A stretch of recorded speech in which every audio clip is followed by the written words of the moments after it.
নমস্কাৰ মই মমিনুল হক আপোনালোক চাই আছে হেডিংছ ইণ্ডিয়া খিলঞ্জীয়া মুছলমানসকলৰ বাবে সুখবৰ অসমৰ খিলঞ্জীয়া মুছলমানসকলক আগুৱাই নিয়াৰ বাবে চৰকাৰে গ্ৰহণ কৰিছে এক বৃহৎ পদক্ষেপ খিলঞ্জীয়া মুছলমানসকলক আগুৱাই নিয়াৰ বাবে চৰকাৰে স্বাস্থ্য দক্ষতা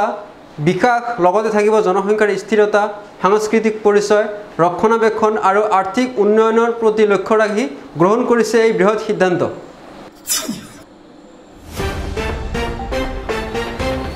চৰকাৰে খিলঞ্জীয়া মুছলমানৰ প্ৰতিনিধিৰে গঠন কৰিব 8টাকৈ উপগোট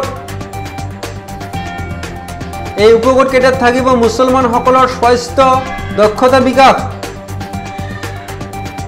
লগতে থাকিব জনসংখ্যাৰ স্থিৰতা সাংস্কৃতিক পৰিচয় সংৰক্ষণ আৰু আৰ্থিক উন্নয়ন আৰু মহিলা সবলীকৰণ থাকিব ইয়াৰ অন্তৰ্ভুক্ত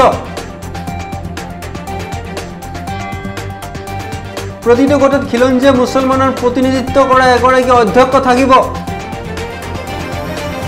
চৰকাৰৰ তৰফৰ পৰা এগৰাকী সদস্য সচিব থাকিব গোটসমূহে 3 মাহৰ ভিতৰত বিষয় সন্দৰ্ভত চৰকাৰক পৰামৰ্শ আগবঢ়াব গোটসমূহে দিয়া পৰামৰ্শৰ ওপৰত ভিত্তি কৰি কৰা হ'ব এই সবলীকৰণ 5 বছৰৰ ভিতৰত কাৰ্যকৰীভাৱে এক পথ নিৰ্দেশনা প্ৰস্তুত কৰিব লাগিব বুলি অসমৰ মুখ্যমন্ত্ৰীয়ে নিৰ্দেশ কৰিছে এই আপোনালোকে চাই আছে চিফ মিনিষ্টাৰ অফ আসামৰ টুইটাৰ একাউণ্টৰ পৰা লোৱা এই স্ক্ৰীনশ্বট এই আপোনালোকে দেখিছে টুইট কৰিছে ডক্টৰ হিমন্ত বিশ্ব শৰ্মাই চিফ মিনিষ্টাৰ অফ আসাম নামৰ একাউণ্টৰ পৰা এই অসমৰ মুখ্যমন্ত্ৰী ডক্টৰ হিমন্ত বিশ্ব শৰ্মাৰ টুইট